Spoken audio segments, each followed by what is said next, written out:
It took just 5 seconds. No music, no warning, no second take. J.D. Vance leaned forward in that cold congressional chamber and pressed play. Across the country, 22 million people held their breath. On the screen, a single sentence from Jasmine Crockett, recorded behind closed doors, never meant to be heard. And in that instant, the temperature in the room dropped. Her expression didn't change right away, but her staff, one stood up, another walked out. Not a word, just the weight of 5 seconds that said too much. This story isn't about proving who was right or wrong. It's about what happens when truth collides with power, and when one moment forces the entire nation to ask, did we just hear what we think we heard? And while the events in this video are dramatized for storytelling, the emotions they stir, the silence, the betrayal, the reckoning, are all too real. Because sometimes it doesn't take a scandal to shake the system. Sometimes it just takes 5 seconds. Stay with us. The next minute might change how you see truth and who dares to speak it. Washington was not sleeping. News had broken just hours earlier. The House Oversight Committee would hold a nationally televised hearing on censorship and digital liberties. It wasn't just any hearing. It would be live, uncensored, and starring two of the most polarizing names in modern politics, Jasmine Crockett and J.D. Vance. The headlines were already flying across every screen and scroll. Free speech on trial, Crockett and Vance go head-to-head in Congress. Battle for the mic, tech giants, truth, and two political rivals. Thursday's hearing could break the internet, or the country. Inside the Capitol, staffers whispered as they passed each other in corridors. Senior aides kept their phones on silent, their eyes locked on live analytics. Political influencers and cable hosts were already preparing clip packages for reactions that hadn't even happened yet. Everyone knew something was coming, they just didn't know what. At her headquarters a few blocks from Capitol Hill, Jasmine Crockett stood in front of a camera crew, rehearsing her remarks. She wore a crisp ivory blazer with the calm confidence of someone who had done this before. Not once, not twice, but too many times to count. Her delivery was sharp, her posture straight, and her tone razor clean. "This isn't about censorship," she said, glancing at the lens. "This is about protecting democracy from chaos." Her team watched with admiration. Her aide, Lila, handed her a tightly bound folder. It included mock questions, counterpoints, a list of J.D. Vance's media appearances, and a breakdown of his voting record. "He'll try to sound calm," Lila said, "but we've seen his playbook."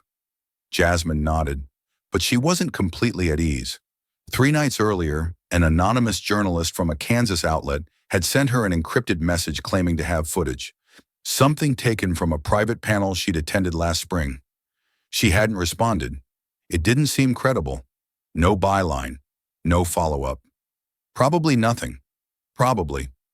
Meanwhile, J.D. Vance was walking alone through one of the older corridors of the Senate office building. The floors had just been mopped, and his footsteps echoed softly across the marble. No cameras, no staff, just him and his thoughts. He paused at a dusty window that overlooked the National Mall. In his right hand, he carried a black USB drive. It was unmarked, cold to the touch, and password encrypted. He tapped it twice against his palm, then slid it into his inner jacket pocket. "We don't win with noise," he whispered to himself. "We win with what no one sees coming." Inside his leather satchel was a sealed paper folder with no return address. It had been mailed from somewhere in Ohio, but there were no fingerprints on file, no postmark, no sender. Just one handwritten line on the front cover.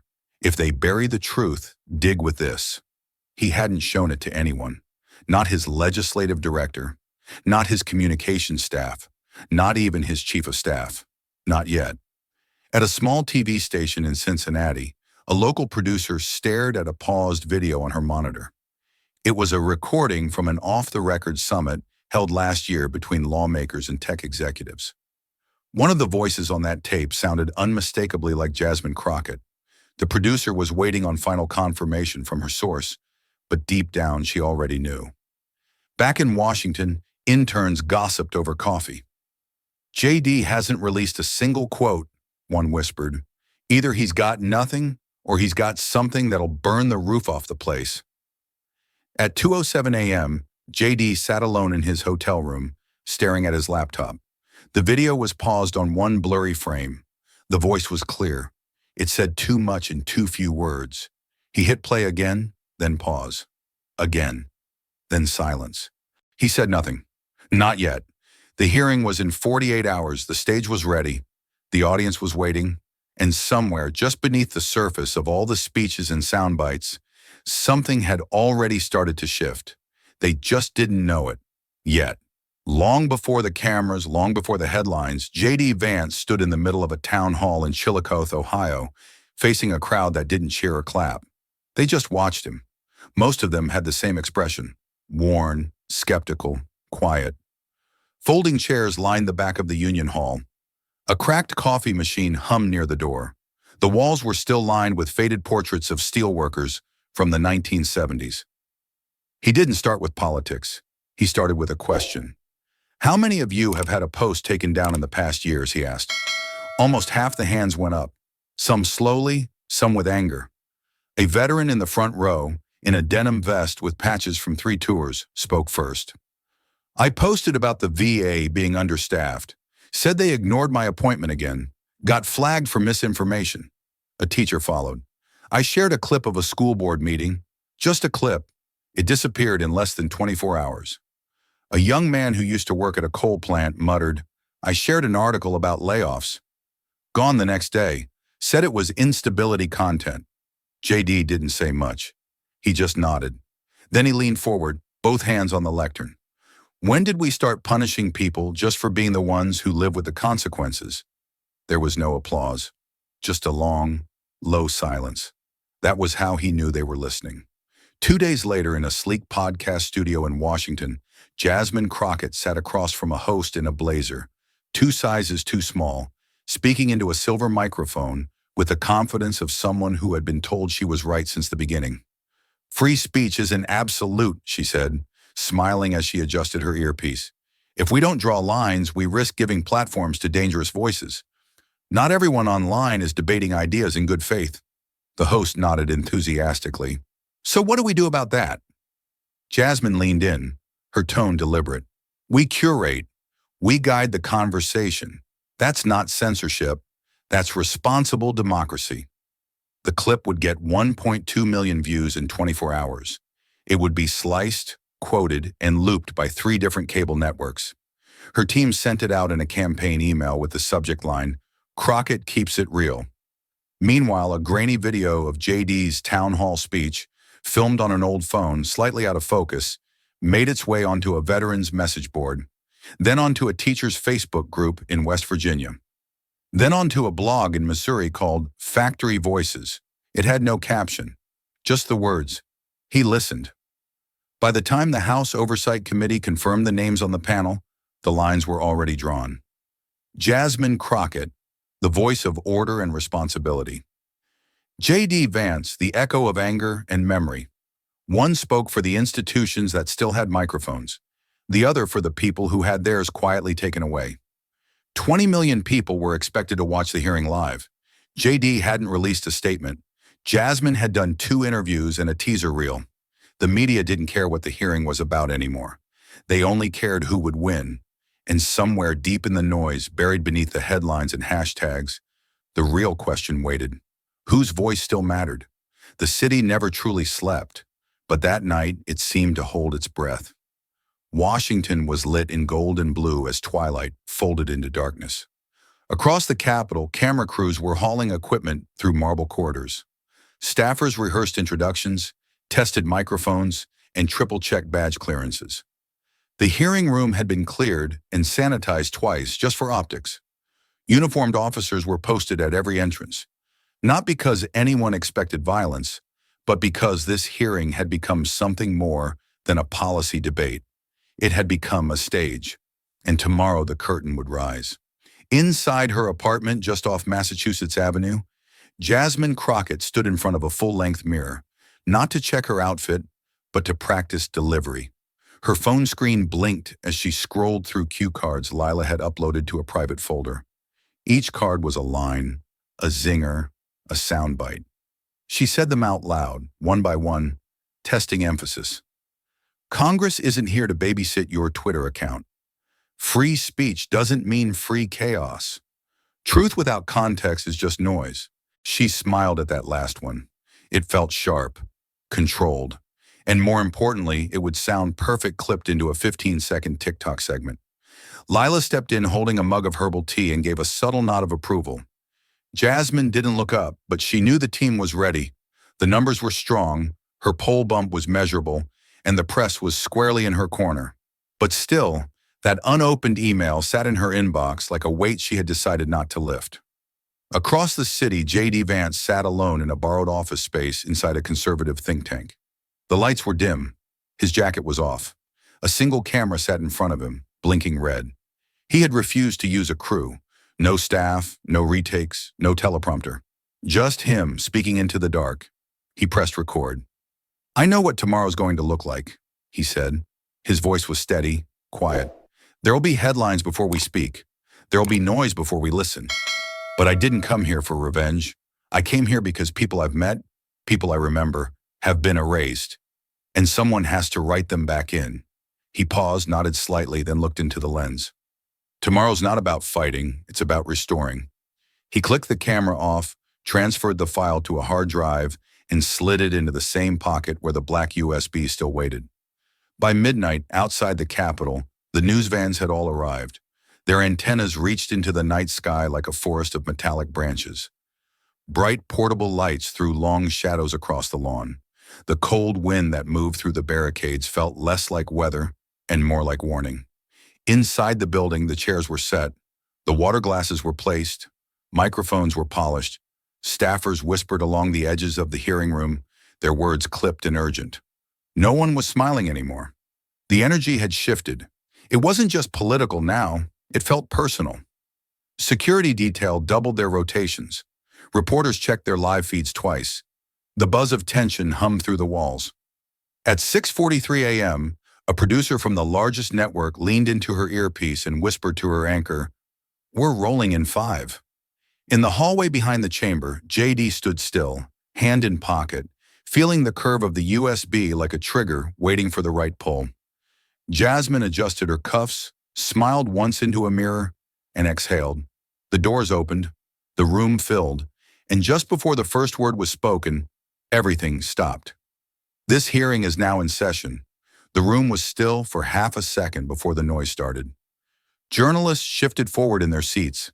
Staffers whispered into earpieces. Camera lights blinked red. The hearing had begun. Jasmine Crockett didn't wait for the mood to settle. She leaned into the microphone like it was an old sparring partner. Her eyes locked forward, not on J.D. Vance directly, but just past him, like he wasn't an opponent, but an obstacle. She didn't raise her voice. She didn't need to. The moment belonged to her. "I want to be clear from the start," she said, her tone smooth but edged. "This isn't a hearing about feelings. It's about facts. And I am not here to babysit fragile egos that can't handle the truth." The air shifted. She let it hang for 2 seconds, long enough to land, not long enough to fall flat. She continued, "For years, we've watched a deliberate campaign to confuse censorship with accountability, to twist public safety into some imaginary war on free speech. And who benefits? Not the teachers trying to stop conspiracy theories from reaching children. Not the families trying to find real medical guidance online. No, the ones who benefit are the same people who have always profited from chaos. Those who want power without responsibility." J.D. Vance didn't flinch. He didn't blink. He watched her with the stillness of someone who had come to listen, not to interrupt. Jasmine turned the page deliberately. "There are members on this panel," she said, now looking directly in his direction, "who will tell you that moderation is oppression, that guidelines are tyranny, that asking people to think before they post is somehow silencing them. But let's call it what it is. This isn't about speech. It's about control, about turning pain into profit, about feeding fear because that's what goes viral." Murmurs rippled through the rows of press. A senator 2 chairs down cleared his throat, then stopped. Jasmine kept going. "The same voices who call for free speech are the first to weaponize misinformation. They complain that no one listens to them, Yet they've built entire media ecosystems where truth is optional and outrage is currency. And when someone asks for accountability, suddenly they're the victim. I've seen this playbook. I've seen it used to erase facts, to discredit science, to undermine elections. And I'm telling you now, enough. Applause began in the back row. Just one staffer at first, then two more, and within seconds it filled the room. Network feeds lit up. Hashtags started trending within minutes. Hashtag Crockett crushes, hashtag facts over feelings, hashtag protect democracy. The camera cut to JD briefly, but he didn't move. He simply reached for a glass of water, took a sip, and let the wave roll past him. In a control room outside the hearing chamber, a producer called out, "Cut to exterior reaction." The feed switched. Hundreds of miles away in a small auto shop on the edge of southeastern Ohio, a mechanic stood by a cracked vending machine, watching the hearing on an old television mounted in the corner. His hands were black with grease, his face unreadable. He stared at the screen for a few more seconds, then wiped his hands with a rag and shook his head. "They never hear us," he said, mostly to himself. "They just talk about us like we're the problem." Outside, the garage door rattled with the wind. Inside, the volume stayed on, but no one spoke. Just the steady hum of a forgotten America, still listening, still waiting, still unheard. The applause hadn't fully faded when JD Vance adjusted the microphone in front of him. He didn't lean forward.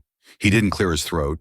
He simply waited for the silence to return, and when it did, he spoke, not with volume, but with gravity. "I'm not here to shout," he said quietly. "I'm here because people have been silenced and we never noticed." The sentence didn't demand attention. It commanded it. He opened a folder, its edges worn, corners slightly bent. A paperclip slid free as he lifted a single page. "I'd like to read a few voices that didn't make it to this room," he continued. "They don't have trending hashtags. They're not verified accounts, but they're citizens, just like us, and they deserve to be heard." He looked down at the first letter. Samuel T., 36-year veteran, U.S. Army. He posted a statement last year questioning the deployment timeline of a foreign base. Nothing classified, just concern from someone who's served longer than many of us have lived. The post was removed within the hour. He appealed. He was flagged again. Today, he's banned. A ripple passed through the room. Not outrage, not applause, stillness. JD turned the page. Melissa K., public school teacher in Kentucky. She posted a line from the Constitution on her classroom board. Just a quote. Someone took a picture and shared it. It was marked as potentially harmful political content. Her school asked her to remove it to avoid algorithmic penalties. No parent complained, only the platform did. He folded the paper and looked up. This is not about allowing hatred. This is about understanding what happens when our institutions assume they're wiser than the people they serve. When they decide that protecting democracy means protecting people from their own voices. Jasmine shifted in her seat. Her fingers tapped lightly on the table, then stopped. She sat forward, signaling the chair. JD kept going. I'm not defending trolls. I'm defending teachers, veterans, factory workers, people who say, "Why did my story disappear?" and get no answer. People who are told their truth is too complicated, too messy, too rural, too inconvenient. His voice never rose, but it thickened with something older than politics, something closer to grief. Jasmine leaned forward again. Chairman, may I respond? The chair raised a hand. Please allow the senator to finish. JD didn't glance at her. He placed the letters down, one by one, like they were sacred. We say we're protecting democracy, but democracy doesn't need protection from speech. It needs it from silence. And if we keep treating discomfort like danger, then we're not guarding democracy. We're managing it. And the minute we start managing democracy, we've already lost it. A few murmurs stirred in the room. No claps this time. Just shifting eyes, scribbling pens, the weight of something unexpected. JD closed the folder. That's all I have for now. He didn't smile. He didn't glance at the cameras. He took a sip of water, then sat back. Across the table, Jasmine Crockett stared straight ahead, her jaw set, her fingers clasped. The moment hadn't rattled her, not outwardly, but it had drawn blood. Not from her, but from the idea that power only belonged to the loudest mic. Outside the chamber, in a newsroom on the second floor, a producer turned to her assistant and whispered, "We might need to rewrite the segment titles." Inside, the hearing continued, but something in the room had shifted, and for the first time all morning, no one was speaking. Outside the hearing room, the narrative had already split in half. Cable news hosts spoke over each other in split-screen chaos. One anchor raised a finger as if truth required volume to be valid. Another scrolled rapidly through a live Twitter feed, his eyes scanning hashtags like battlefield reports. "Jasmine Crockett is absolutely dominating this hearing," one commentator declared. "She came prepared, precise, and unapologetic." "Dominating who?" the other shot back. "Vance hasn't even drawn his sword yet. He's letting the silence do the bleeding." On Twitter, the war was well underway. On one side, hashtag Crockett crushes. On the other, hashtag let JD speak. The feeds moved faster than anyone could read. Every quote was clipped in caption. Every facial expression analyzed like ancient scripture. Jasmine's mic drop moment had already been gift-wrapped for progressive newsletters. JD's stillness had turned into a symbol, repackaged by grassroots accounts under tags like "Silent Resistance" and "Truth Waits Its Turn." In a small newsroom in Pittsburgh, an intern monitoring live analytics looked up from her dashboard. "Something weird," she said to no one in particular. "Engagement just doubled, but only when he's not speaking." Inside the chamber, the chair leaned into the mic. "We're going to take a 5-minute recess to reset mics and clear some technical concerns." No one believed that was the reason. Jasmine stepped away with her aide Lila, who whispered quickly in her ear, "The reaction's sharp, mostly in your favor, but there's some traction building around Vance. People are quoting the veteran's letter." Jasmine nodded once. "Let them. He's emptying the bag early." A few feet away, JD sat motionless at the table. He didn't check his phone. He didn't turn to his aides. He simply looked down at his coat pocket. The weight of the black USB drive pressed lightly against the inside lining, as if reminding him that something irreversible sat waiting just beneath the surface of his silence. A junior staffer approached, crouching slightly so only JD could hear. "You sure you want to do this?" the staffer asked, voice low. "We could wait. Maybe even hold it for a future hearing." JD didn't look at him. He kept his gaze on the front of the room where the cameras had gone to static overlay. Then he spoke, not loudly, but with finality. "Play it." The staffer nodded and walked away without another word. Backstage in the tech prep room, an AV technician double-checked the media input. A second staffer handed him a hard drive marked Exhibit Phi-12, but the technician paused. "This isn't on the manifest." "Doesn't matter," the staffer replied. "Senator's request, straight from him." On the monitors above, the countdown to resume ticked into single digits. In living rooms across America, viewers leaned forward, some with popcorn, some with dread, some without realizing they had stopped breathing for a moment. Inside the chamber, Jasmine returned to her seat, adjusting her blazer and glancing across the aisle. JD was already sitting upright, hands clasped, eyes forward. A voice came through the speakers. "This hearing is now back in session." JD pressed the mic button in front of him. "Mr. Chairman," he said, "I'd like to submit a supplemental exhibit into the record. Video format, audio included." The chairman glanced at his clerk, who nodded reluctantly. "Proceed." JD nodded once toward the back of the room. The technician received the signal, and as the first frame flickered on screen, the room, already divided, held its collective breath, unknowingly seconds away from the moment that would split the story in two. The lights dimmed slightly, just enough for the screens flanking the chamber to become the new center of gravity. At first, the screen flickered with static. A black bar pulsed across the bottom, then the image locked in, a grainy video feed from a hotel conference room. There was no identifying logo, no caption, no music.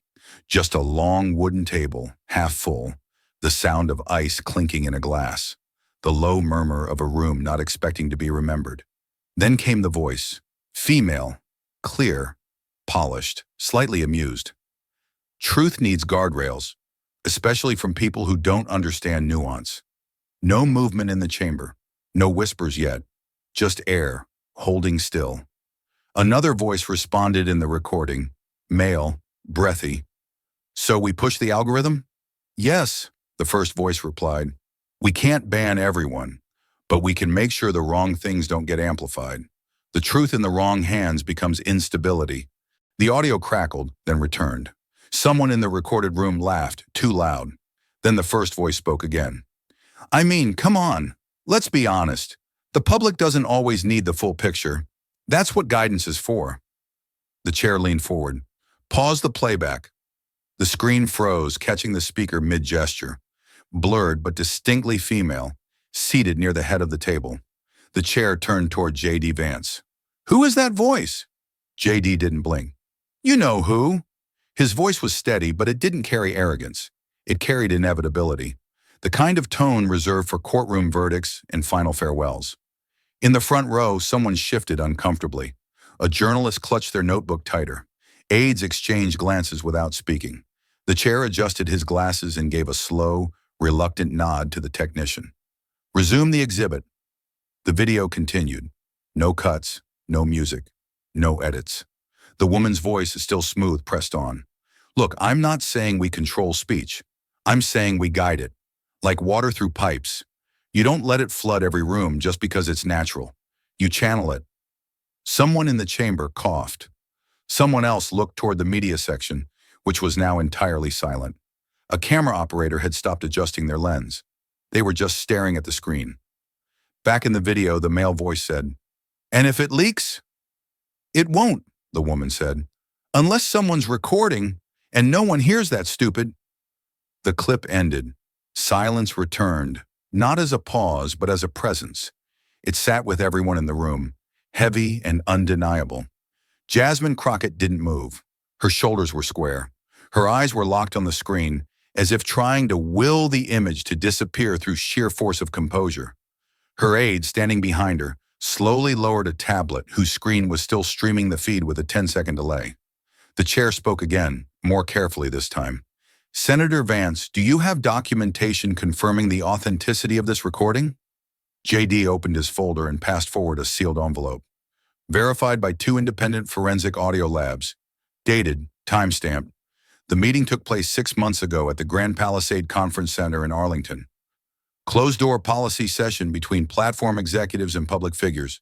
No press, no transcripts. The envelope slid down the table, untouched for a moment, and then finally the reaction began. The gallery murmured. Phones lit up. Aides leaned into one another with eyes wide.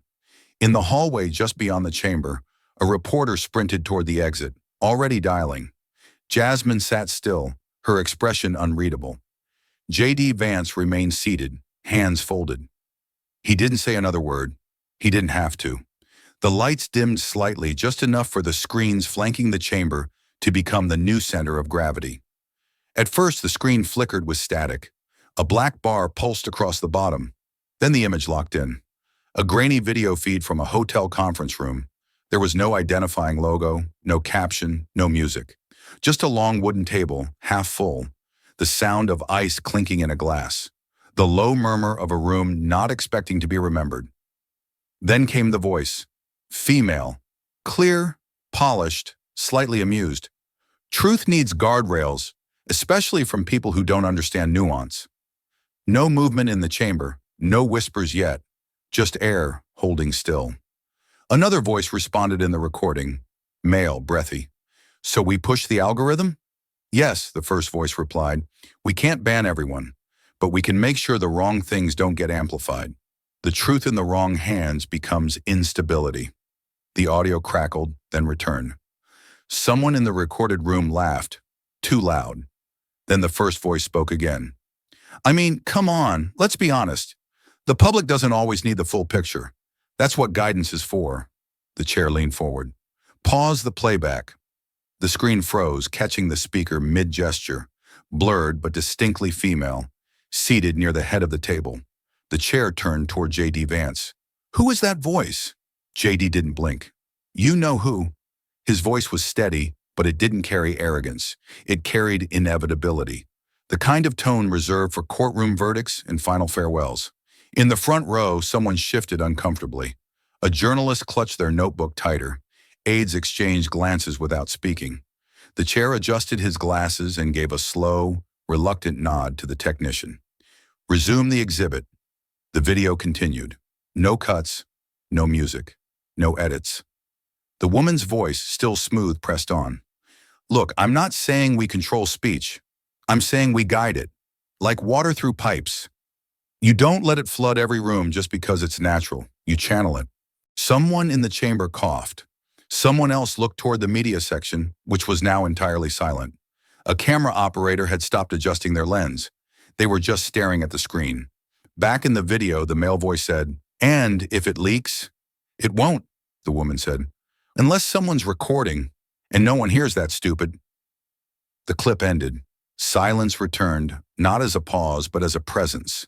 It sat with everyone in the room, heavy and undeniable. Jasmine Crockett didn't move. Her shoulders were square.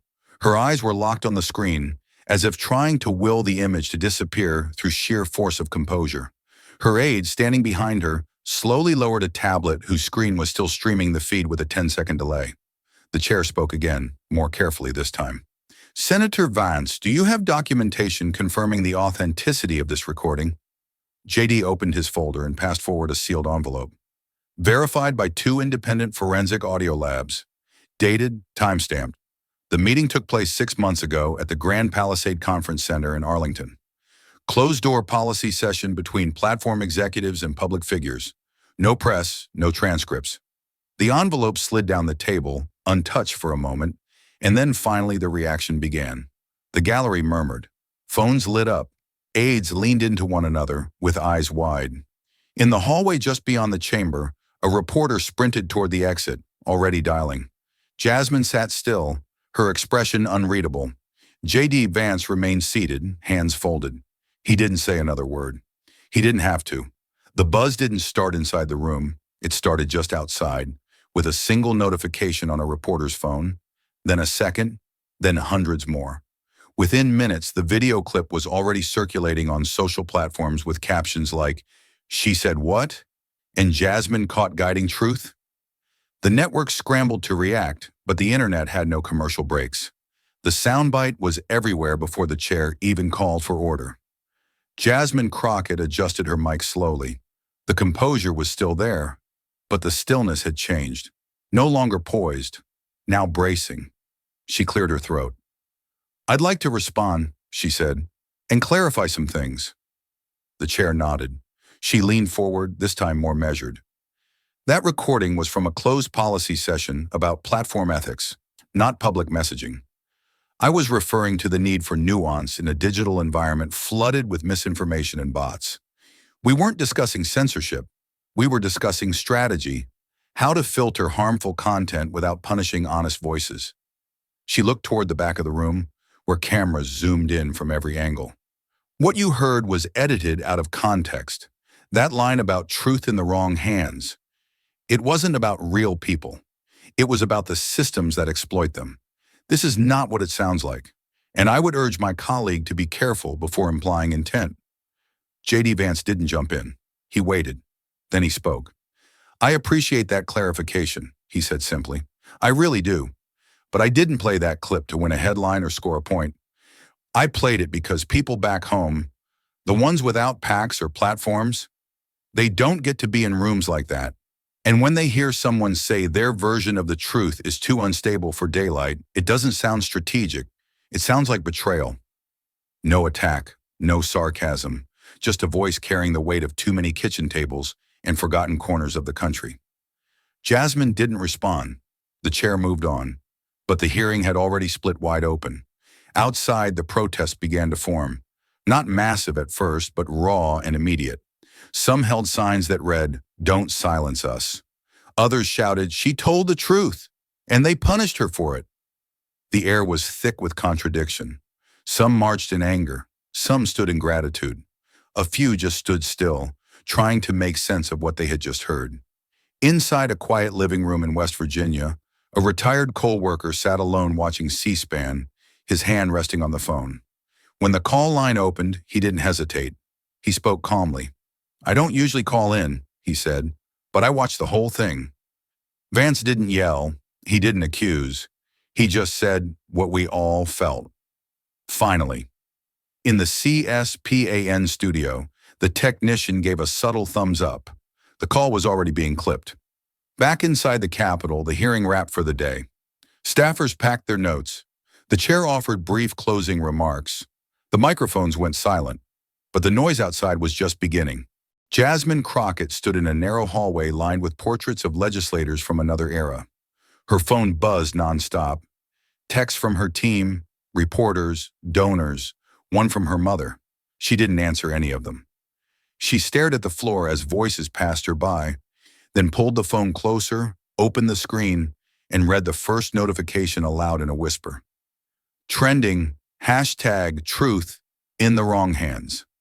She closed her eyes. Not because she was tired, because she finally realized the mic had kept recording, even when she wasn't holding it. By morning, the city had turned into a maze of flashing lights and boom mics. Outside the Mayfair Hotel, where Jasmine Crockett's campaign had booked a row of suites for the week, reporters crowded every entrance like storm surge against a breakwater. Cameramen shouted her name from behind yellow press tape. Microphones were extended like weapons. She hadn't even stepped outside yet.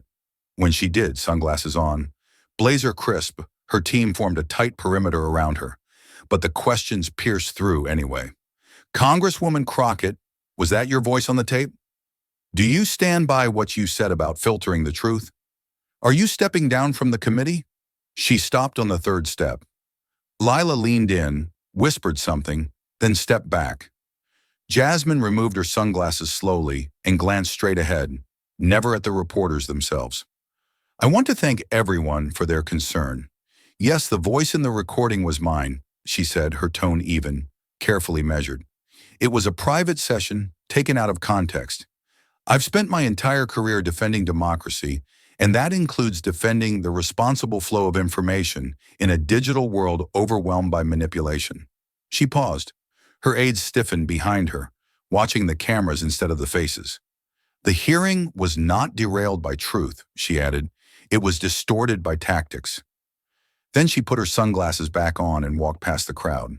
No smile, no wave. The words had landed, but the air didn't shift. Something about her statement didn't travel. It stayed behind, like steam from a pot that had already cooled. One reporter turned to another. "Too clean," he muttered. "Doesn't breathe." Just 5 blocks away, J.D. Vance exited a side door of the Capitol under heavy cloud cover. A row of reporters waited, but he didn't stop. He wore no tie, carried no folder, and said nothing. His staff followed silently as he made his way down the sidewalk, head slightly bowed. "Senator Vance, was this a setup?" someone shouted. He didn't turn. "Do you have more recordings?" No response. A young producer holding a handheld camera whispered, "That silence is going to trend harder than her whole press conference." Later that day, headlines split screens across every major network. Crockett defends statement, blames context. Vance walks away, says nothing, again. Truth or trap? The recording that shook Congress. On the morning panel circuit, analysts scrambled to own the frame. Some painted JD as a ruthless opportunist, launching a political ambush at a televised hearing to gain viral sympathy. Others framed him as a quiet crusader, unwilling to engage in political theater, but armed with undeniable evidence. Meanwhile, Jasmine's defenders worked overtime. Several commentators emphasized the importance of media literacy, accusing JD of exploiting selective soundbites to ignite populist fury. Her interview clips were cut into 12-second loops and rebroadcast in segments titled "What She Meant" and "Out of Context." Yet none of it slowed the clip from spreading. The uncut footage had already reached 25 million views across major platforms, not including the pirated versions circulating on smaller channels, blogs, and encrypted group chats. At the center of it all, neither voice was giving the networks what they needed. Jasmine had spoken, but it hadn't pierced. JD had remained silent, and yet somehow he was the louder of the two. That afternoon, a pollster on cable news read fresh numbers aloud. 72% of voters say they've heard the quote. But when asked what they believed she meant by it, over half said they weren't sure. The anchor raised an eyebrow. And what does that tell you? The pollster leaned back, exhaled slowly. That we're not arguing about policy anymore. We're arguing about tone. And the quietest one in the room is winning. The office on the 8th floor of the Crockett campaign headquarters had never been this quiet. Laptops were open, but no one typed. Coffee cups sat untouched. Phones buzzed unanswered. Jasmine had just left for another closed-door strategy meeting, but the tension she carried into the elevator hadn't stayed behind. It lingered in the room like smoke from a fire no one had called in. Across the shared workspace, 2 junior staffers stood at the printer, speaking just low enough not to be overheard. "It wasn't supposed to land like that," one of them said. The other didn't answer immediately. She stared at a document in her hand, a draft of internal talking points from weeks earlier, now marked up with red pen. "We crossed lines we shouldn't have," she finally said, "not because it was illegal, but because it stopped being about people." Hours later, the document would leak, first to a mid-tier political newsletter, then to a blog, then to a national outlet. The memo included phrases like narrative dominance, selective truth, and algorithmic steering, none of which sounded criminal, but all of which sounded calculated, too calculated. By evening, hashtag narrative control was trending alongside hashtag filtered facts. Inside Jasmine's inner circle, pressure mounted. Lila, her longtime chief of staff, pulled her aside and asked the question no one else would. "Do you want to keep fighting the narrative, or do you want to step outside it?" Jasmine didn't answer right away. She was staring out the window at a sea of reporters down below, all waiting for a quote that might keep them relevant for another news cycle. "We can't step outside it," she said quietly. "We build it." Across the Capitol, in an office far less chaotic, J.D. Vance sat in a conference room with 3 aides and 2 staffers from the other side of the aisle. The door was closed. No press, no notes. They weren't discussing the video anymore. That part was done. Now they were discussing what came next. The proposal on the table was a draft called the Open Voices Act, a bipartisan effort to require transparency in content moderation practices among major platforms. No shadow bans, no secret flags, no curated feeds without user consent. It was just a draft, and it didn't have a champion yet. But the tone of the meeting was different. No performative outrage, no raised voices, just quiet acknowledgement that something had shifted. "We don't have to agree on everything," JD said, "but I think we agree people deserve to know when their voice is being dimmed." One of the Democratic aides nodded. "We're not promising support, but we're listening." In towns far from either office, in diners and barbershops and volunteer fire halls, the story was being told differently, not through headlines or official statements, but in sentences passed across counters and whispered over gas pumps. A man in rural Indiana poured coffee at a truck stop and said, "I don't trust either party, but I trust that guy actually hears what we're saying." In northern Georgia, a retired school teacher told her book club, "I used to believe in the message, but now I'm listening to the tone." For the first time in a long time, the lines on the political map didn't feel like they were drawn by parties. They were being drawn by something else, something quieter, something older. Not blue, not red, but real. J.D. Vance had listened to plenty of voicemail messages in his time. Most were brief, some angry, a few rehearsed, but the one he received that morning didn't sound like any of those. It arrived just after 7 a.m. from an unknown number in southern Ohio. No introduction, no request, just a quiet voice, trembling but clear. "Senator Vance," the woman began, "I just wanted to say thank you. My father watched the hearing yesterday. He's a Vietnam veteran. He doesn't talk much anymore, hasn't in years. But during your testimony, when you read that letter, he cried. He said it was the first time he'd ever heard someone speak for him." She paused, as if unsure what to say next. "That's all I wanted to tell you. He cried, and I thought you should know." Then the line went silent. No name, no callback number, just a final breath and a click. JD sat still in his office chair, elbows on the arms, eyes fixed on the opposite wall. Outside, the sound of leaf blowers buzzed against the windows.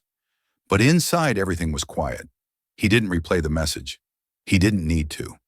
Instead, he reached for a sheet of letterhead and uncapped a pen. There was no ceremony to it, no audience, no staff, just the page, the ink, and a moment of stillness between everything else. He wrote slowly, "We can't fix the past, but we can choose not to ignore it anymore."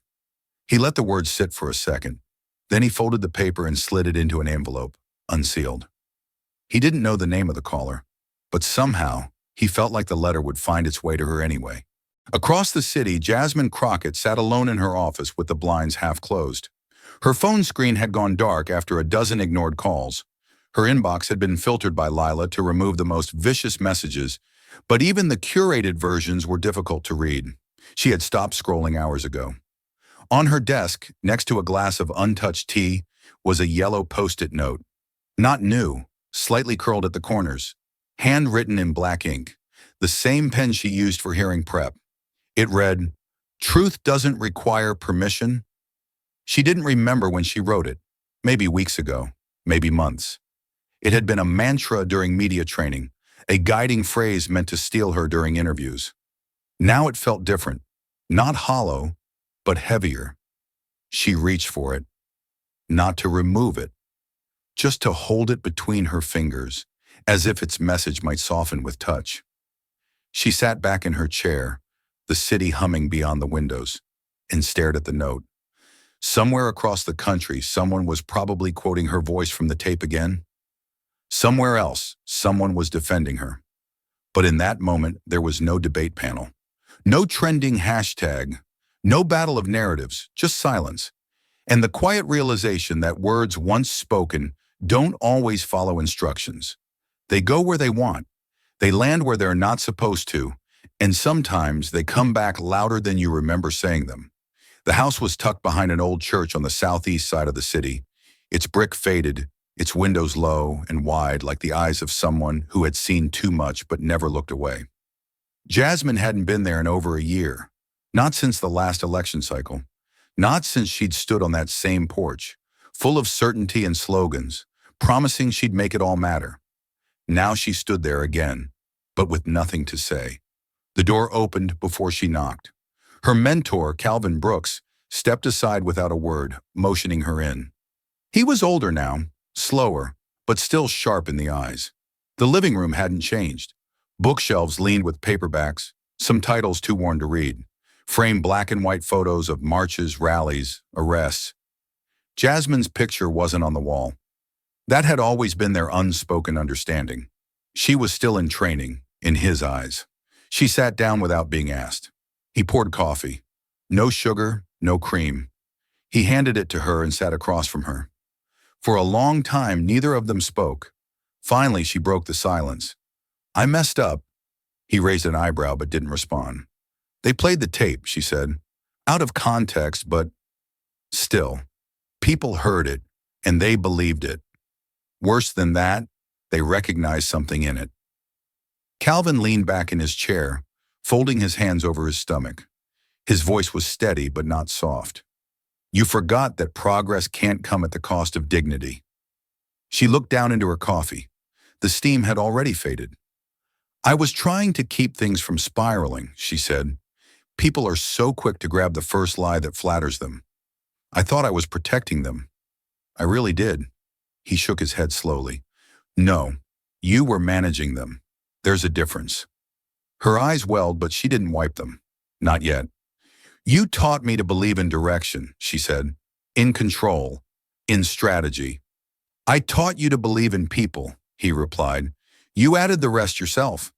She laughed once bitterly. "They don't believe in me anymore." He didn't offer comfort. "They shouldn't. Not until you decide what you're doing it for. Is it to win the room, or to stand for something when the room turns on you?" She didn't answer. Her throat tightened. Her hands gripped the coffee mug like an anchor. Then she said it, the words she hadn't allowed herself until now. "I thought I was protecting people." And just like that, the breath left her. She folded forward, hands pressed to her eyes as if trying to hold herself together from the inside out. She didn't sob. She didn't collapse. But something in her gave way. The quiet dignity she wore like armor cracked at the edges, and for the first time since the hearing, She let herself feel what it cost. Calvin didn't move. He let the silence do its work. After a long pause, he spoke again, more gently this time. Redemption doesn't come in headlines, Jasmine. It comes in choices, quiet ones, consistent ones. You still have time. She nodded slightly, still hiding her face. Her shoulders rose and fell with one deep breath, then another. Outside, the wind shifted. A few dry leaves scraped along the sidewalk. Inside, the coffee sat untouched between them. And across the city, a different kind of conversation was beginning to take shape. The folding chairs in the town hall of Toledo weren't fancy. The sound system was scratchy, the lighting too yellow. But the crowd that packed the room on a Tuesday afternoon didn't come for polish. They came because something had stirred them from their usual silence. When J.D. Vance walked onto the stage, the room stood. The applause was immediate, rising like a wave. Some clapped because they believed. Some clapped because they were curious. A few clapped simply because they had never seen a politician in person who didn't bring security. He stood behind the wooden podium, let the applause continue for a moment, then raised one hand gently. It took only a few seconds for the room to quiet. His presence didn't ask for attention. It invited it. He didn't smile. "I'm not here for standing ovations," he said. "I'm here to guard the gates." There was no camera crew, no media line, just a single staffer in the back taking notes. J.D. looked out across the room. Steel workers, teachers, small business owners, two veterans still in their winter coats. He reached into his folder and pulled out a bound draft. "This is called the Open Voices Act," he said. "It's a first step, not a complete fix, not a campaign slogan, just a framework. It demands transparency from social media platforms in how they moderate content. It prohibits secret blacklists and shadow bans. It requires users be notified when their content is suppressed and why. And it guarantees the right to appeal."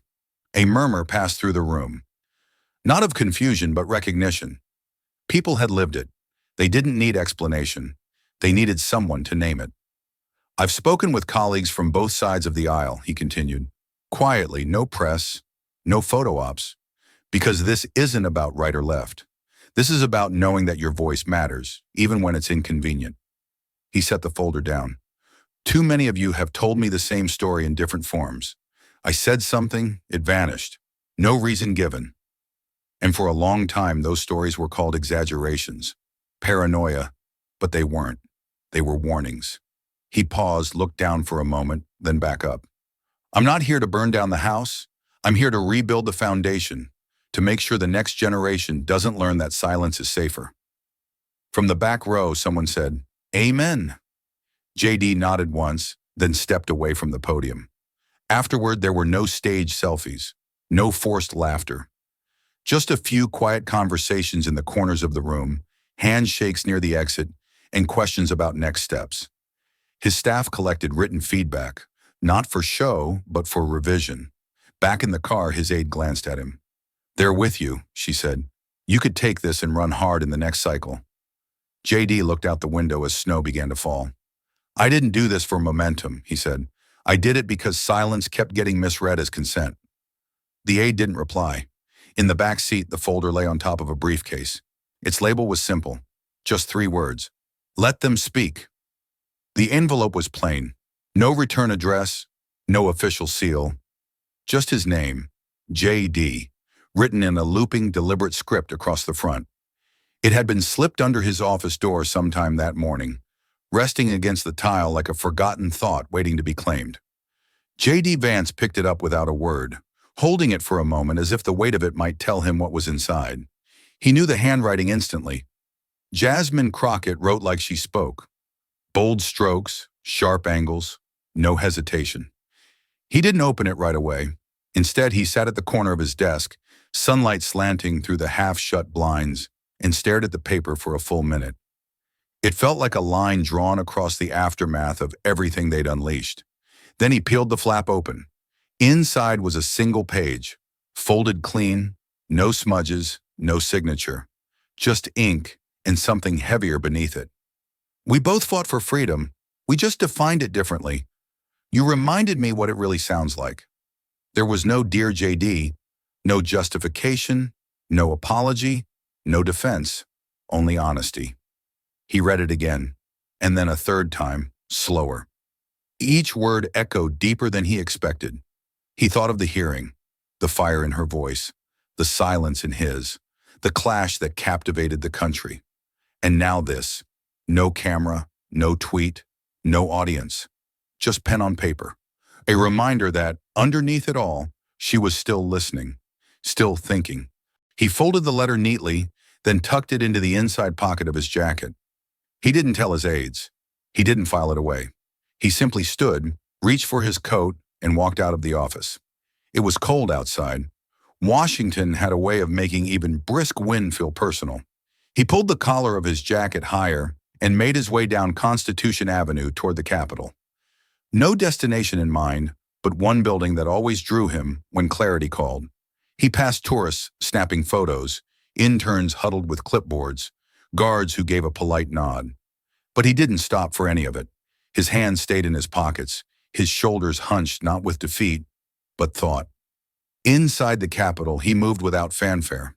No cameras followed, no reporters knew. This wasn't a press event. This wasn't a policy rollout. This was something quieter. He paused in front of the hearing room, the same room where Jasmine had cut through applause and where he had let silence carry weight. The doors were closed now, locked. The lights inside were dark, but something about it felt different today. He reached into his pocket and touched the folded letter again. Words, he realized, can strike, but they can also stay. That single line, "You reminded me what it really sounds like," wasn't surrender. It was recognition, the kind that rarely happens in public and never happens loud. And it was enough. JD turned and walked back down the corridor, not to retreat, but to move forward. Not toward opposition, but toward whatever came next. There were bills to draft, conversations to begin again, maybe even bridges to rebuild. Behind him, the hallway remained empty, but something had shifted, not in policy, not in polls, but in the quiet space where truth begins again. The chamber was quieter than usual, not silent, never silent in Washington, but still.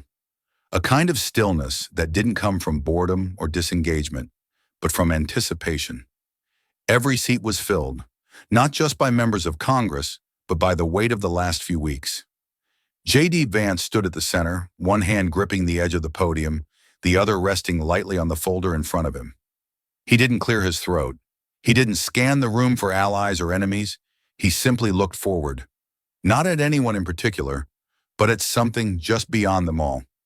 This, he began, is not about silencing platforms. The microphones picked up his voice clearly. No tremble, no performance. This is about restoring platforms to the people. There were no gasps, no bursts of applause, just a pause, a collective intake of breath that ran from the chamber to the press gallery above. JD opened the folder and laid out the contents with deliberate care. Behind him, aides handed out copies of the proposed legislation to each member present. Its title was plain, the Public Digital Rights and Transparency Act.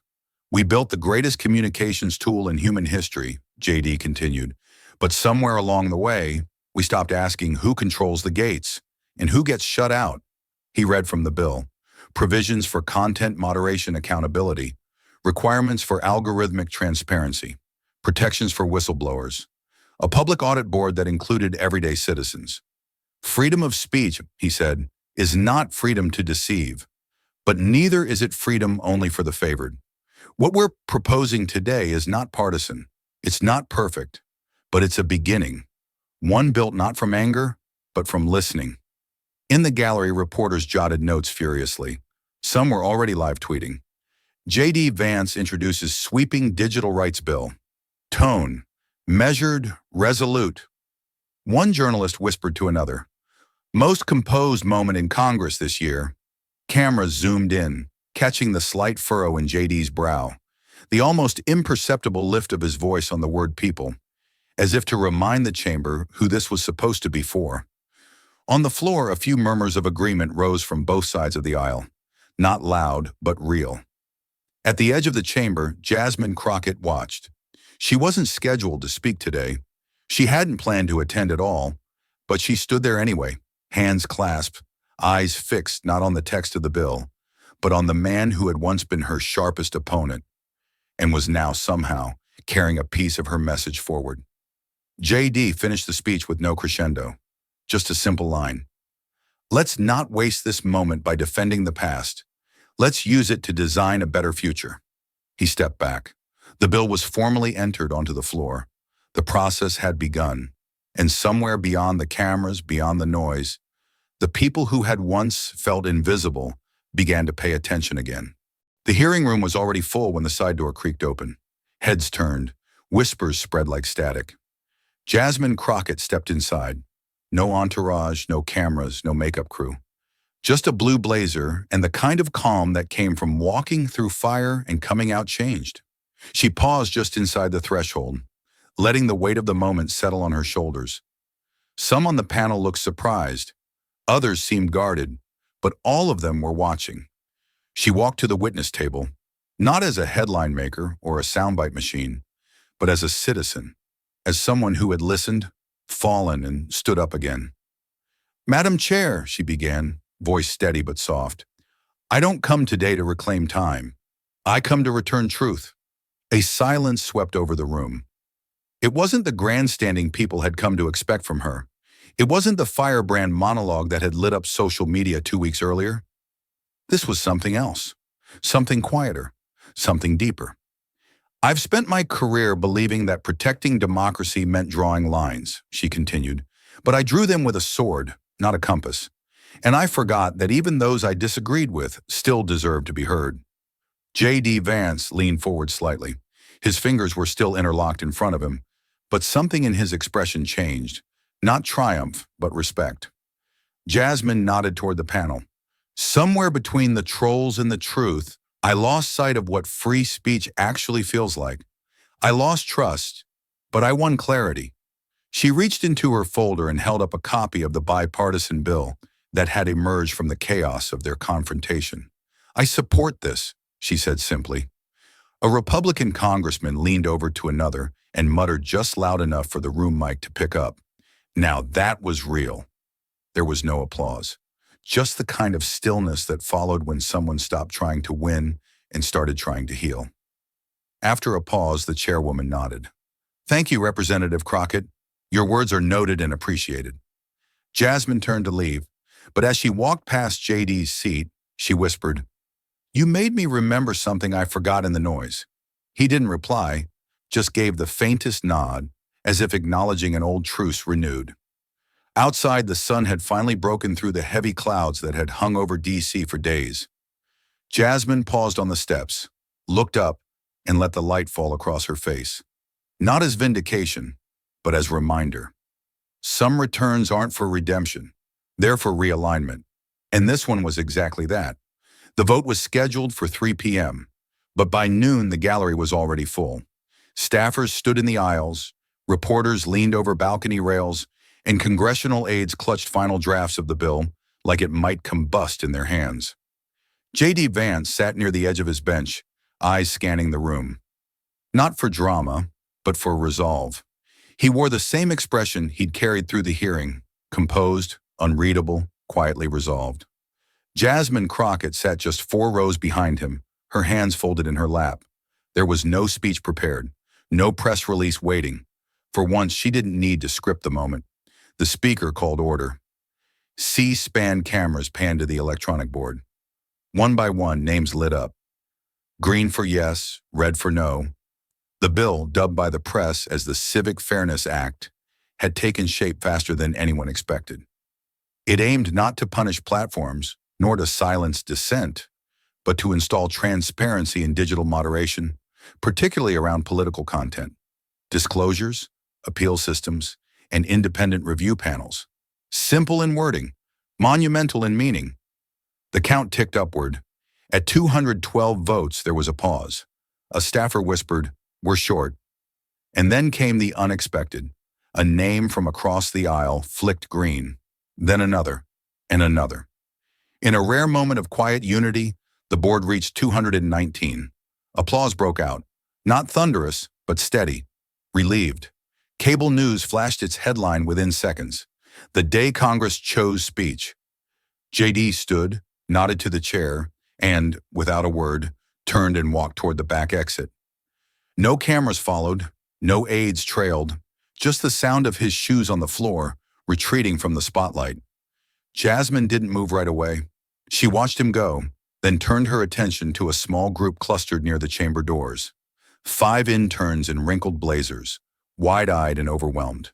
They weren't recording, they were absorbing. She walked toward them, one step back nervously, unsure if they should be there at all. Jasmine offered a small smile and said, "You're exactly where you belong." Then gently she added, "What happens next? Make sure it's louder and kinder." One of them blinked back tears. Outside the Capitol, people had gathered. Veterans with folded flags, teachers with handwritten signs. A teenage girl with her civics textbook pressed to her chest. They hadn't come for spectacle. They came to see if Washington could still make sense. JD exited out the side unnoticed. He walked past the press trucks without pause, past the protest signs both praising and condemning him. He didn't wave. He didn't speak. Instead, he pulled a folded piece of paper from his coat pocket, the letter Jasmine had sent days ago. He read the final line once more. "You reminded me what freedom really sounds like." A single nod. Then he crossed Constitution Avenue and disappeared into the DC crowd. Inside, Jasmine looked up to the rafters where high school students now sat, visiting from Kentucky. One of them held a notepad, scribbling with focused urgency. This was no longer a clash of microphones. It was a passing of echoes. And somewhere between the applause and the silence, a new standard had been set. Months passed. Washington quieted, but something lingered, like the echo of a bell struck hard, still vibrating in the walls long after the sound stopped. On a mild spring morning, a new wing opened at the Museum of American Speech. Tucked between the First Amendment Hall and the Civil Rights Gallery, it was small, modest, but no visitor walked past it without stopping. A digital screen glowed against the dark blue wall. It played a single moment on loop. J.D. Vance, seated, microphone before him, looking up with steady eyes and saying, "That is your voice, not mine." Below the screen, etched in steel, "Integrity lives in silence too." Visitors stood quietly, headphones on, absorbing the tension, the restraint, the shift. Some whispered, "I remember this," while others asked, "What started it?" A child clutched their parent's hand and asked, "Why did they have to fight first?" Around the room were artifacts from the hearing, printed tweets from both sides of the aisle, media headlines, a first draft of the Civic Fairness Act with JD's handwritten edits in the margins, and a yellow post-it from Jasmine's desk that simply read, "Don't win, means something." In the corner stood a glass case. Inside it, Jasmine Crockett's mic from that day, deactivated, no longer broadcasting. Beneath it, a placard. "Not all voices need volume. Some just need weight." A curator, when asked why they included this moment in the museum, answered, "Because it wasn't a performance, it was a reckoning."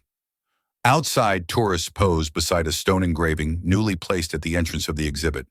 "We are the sum of what we dared to say and what we chose to hear." The sun hadn't risen yet when Ms. Leary unlocked the door to room 204 at Roosevelt High in Cedar Rapids. She placed her mug on her desk, black coffee, no cream, and turned on the projector. Today's lesson, free speech in modern democracy. On the screen, the clip from the hearing, Jasmine's firebrand opening, JD's measured reply, the USB reveal. 17 students sat watching. No one spoke at first. Finally, a student in the back, Tyler, raised his hand. "He didn't yell," he said, "but he made them all listen." Ms. Leary nodded. "Why do you think that worked?" "Because it wasn't about being right," another said. "It was about being heard, like actually heard." She smiled, then turned to the whiteboard and slowly wrote in bold letters, "Speech isn't power. Truth is." She left it there. No test, no lecture. Just silence. When the bell rang, one girl lingered. "My brother, he got flagged online just for posting a quote from Frederick Douglass," she said softly. "He stopped talking about anything serious after that. Said no one listens anyway." Ms. Leary looked at her. Then maybe it's time someone did. Later that week, the principal walked past room 204 and paused. The board still held the same phrase, and underneath it, in a different student's handwriting, even quiet truth can move the loudest room. The sun was low when J.D. Vance stepped into the Veterans Center in Gallipolis, Ohio. It was quiet, just the faint hum of an old coffee machine and the rustle of newspapers. An elderly man looked up and nodded, recognizing him. J.D. nodded back but didn't speak. He carried with him a wooden plaque wrapped in brown paper. He moved to the far wall of the room. Beside the photos of fallen soldiers, folded flags, and black and white letters mailed from distant bases. Carefully, he unwrapped the plaque and hung it on 2 screws already drilled in the drywall. It read, "For those who spoke up and were unheard." No fanfare, no cameras, just a few veterans who stood and walked over slowly, reading it in silence. He stood there for a long time, until one man finally spoke. "You changed something," the man said. J.D. shook his head. "No, I just stopped pretending I hadn't heard them." As he turned to leave, he reached into his pocket and pulled out a familiar slip of paper, a torn piece from Jasmine Crockett's original letter. He pinned it on the bulletin board just beneath the plaque. It said, "This mattered." "That's enough for me." Outside, dusk had begun to fall. J.D. walked toward his car. Across the street, kids were playing with a soccer ball, their laughter echoing down the block. His phone buzzed. A missed call from a podcast host. He silenced it. Some stories didn't need retelling, just remembering. In a voiceover that would later accompany the final minutes of a documentary series, his words returned. "We don't need louder microphones. We need braver words." And with that, the screen faded to black. No credits, just the quiet weight of what had been said, and the echo that never quite left. This story reminds us that true influence doesn't always roar. It sometimes whispers, but with weight. In an age where shouting often drowns out listening, J.D. and Jasmine's journey revealed something rare: courage to confront, humility to reflect, and grace to grow. Their clash wasn't just political, it was a mirror held up to a divided nation. And in the silence that followed, something powerful echoed: integrity. We don't need louder voices. We need deeper truths and people brave enough to carry them forward. Now, a question for you. Have you ever changed your mind? Not because someone yelled louder, but because they spoke with honesty? Let us know in the comments. If this story touched you, don't let it stop here. Like, share, and subscribe to JD Stories, where every voice matters and every story echoes far beyond the screen. This story is a fictionalized and dramatized narrative created for educational, inspirational, and storytelling purposes. While it may be inspired by real public events, people, or societal issues, it includes imagined dialogue, reconstructed scenes, and character interpretations meant to highlight broader themes of justice, dignity, and resilience. Any resemblance to actual events or individuals beyond public knowledge is purely coincidental. We do not intend to defame, mislead, or harm, but to invite reflection and meaningful conversation. Thank you for watching JD Stories.